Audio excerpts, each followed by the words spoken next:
lors de la COP22, ici même à Marrakech, tous les hôtels avaient été sensibilisés pour que, en ayant un événement sur le climat, d'avoir une politique environnementale globale dans l'économie d'énergie, dans l'économie de l'eau, dans la gestion des déchets.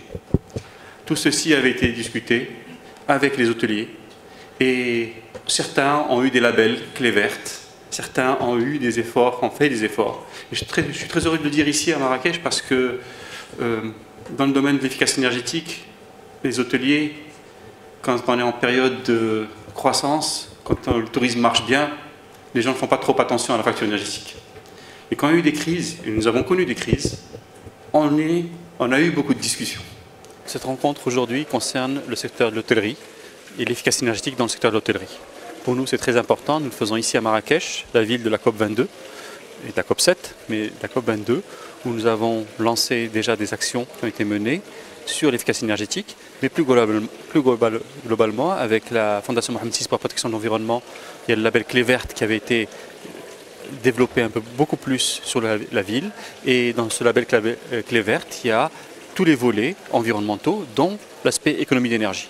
C'est pour ça qu'aujourd'hui, nous montrons aux acteurs hôteliers qu'il y a des outils techniques, qu'il y a des nouvelles technologies, mais il y a aussi des financements pour l'efficacité énergétique.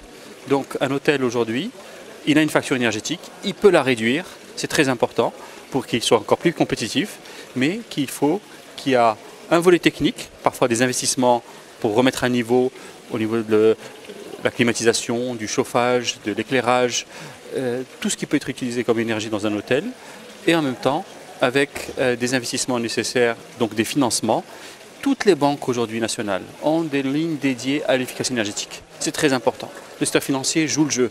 Nous avons eu des programmes qui ont montré qu'il y a des success stories à Marrakech avec certains projets.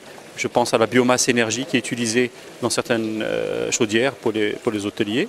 Je pense aussi au volet accompagnement de toits solaires. Aujourd'hui, des exemples ont été montrés. On a eu des financements avec 10% de subvention dans le cadre du Morcef pour certains hôtels. C'est un modèle qui peut servir. Aujourd'hui, tout le monde est gagnant. On a un volet économique, parce qu'on baisse la facture énergétique, mais il y a aussi un volet environnemental, parce qu'il y a moins de pollution, et puis un volet social, parce qu'il y a de l'emploi qui est créé dans ce domaine.